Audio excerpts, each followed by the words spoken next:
How can I start my very own YouTube channel? I get this question quite literally all the time from friends, family, random people in comments, either here or Facebook, Instagram, whatever, random DMs, people I haven't talked to in 10 years asking how to do it. And the answer is pretty simple. You actually just do it. But today we're going to talk about just 5 easy and cheap things that can get you started in YouTube stuff, whether it's like the gun tube side of things or tech things, or maybe not necessarily gaming channels, but like vlog and travel type of stuff. Just 5 things that really helped me elevate the quality of videos. And in my opinion, quality is something that you constantly build on and try to make better from video to video. But these things have definitely improved my workflow and just how everything looks in post-production. So the first thing I want to talk about is, what do you actually physically need to get started? Well, genuinely, if you just have a phone, iPhone would be my recommendation because it has all the easy apps and cameras, and most people have iPhones anyways. So if you have an iPhone, you can literally just start right now. Go set it up, prop it up against something, record yourself filming, hold it in your hand, do whatever you're doing, make a video. You can literally just post it, trim it in the camera app or the photos app, and you can literally just post it. And that's all it takes. And some of my very first videos are literally that. And now I'm not a big YouTuber by any means, but that is how I started. I decided one day that I was just gonna post some clips of some things I did and filmed on my phone, or had a friend film. Some of them are literally from Snapchat that we just saved to the camera roll. So the only thing you really need is a phone and the want to do it. So from there, there's plenty of things that we can do to elevate it. And really what it comes down to for me is, how can I make this easier on myself? Because most everything I do is solo filming. So like right now, we're just using my iPhone propped up on a tripod. I think I paid $80 or $90 for it from Amazon. It rotates so I can film vertical or horizontal, and that's it, right? And that's how most of everything I do is filmed. We just set a tripod up, I hit play on my phone, I go home and edit it. So really the first thing you need is a phone. The second thing you need is a tripod. You don't need a crazy expensive tripod, you just need something easy to use that will hold your phone steady so that you can film and talk, at least for like talking head style things. The next suggestion that I would do is some kind of editing software, just because it helps. It's going to help you clean up audio, it's going to help you clean up video, trim things, cut things out, add overlays, things like that. So I started with CapCut because it's free. I eventually did pay the $20 a month for the pro version of CapCut, and that actually helped quite a bit just because it's easy. You can do it on your phone, you don't even need a computer.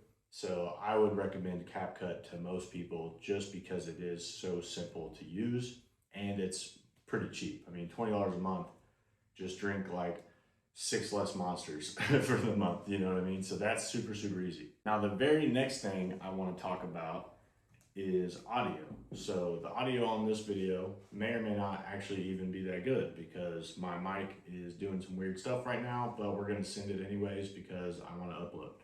So the first thing I bought was these Rode mic minis. They come in a case with a little thing. You can pick USB-C or lightning adapter for your little thing that goes into your phone. And then you've got 2 mics. They've got little clips like you see on my hat here. These are the DJIs, but they'll clip on your hat, clip on your shirt, clip on really anything that you want to hold, or you pop the clip off and stick it through your shirt and it's magnetic. So lots of really good use cases there and super easy. I think I paid like $100 for these Rode Mic Mini 2s. And there's plenty of other brands that are cheaper too. This was just recommended to me by some camera people. So I went with the Rodes. And then eventually this year, when I upgraded phones, I actually went ahead and bought the DJI mics. And I believe these are the minis as well. And I like these a lot. Same thing, we have a receiver that plugs into the phone, multiple different attachments for different style charging ports. And then we've got 2 mics with the little cat ball things on there, and they're magnetic, or you can use a clip like you see on my hat.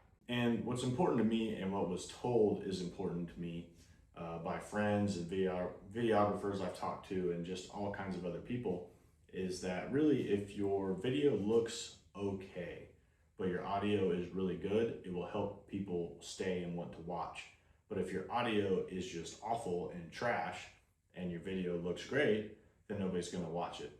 So kind of the order of priorities there is camera okay, audio really good, and then lighting, right? So I focused on audio first because my house was super echoey at the time, or out in the woods and you hear all kinds of background noise, or especially if we're at the range, you've got people shooting and other things like that, and it just became way too much. So mics is the next best thing that I would do. And then the last thing, just to get started, is just to be aware of your lighting. I'm not saying it has to be perfect.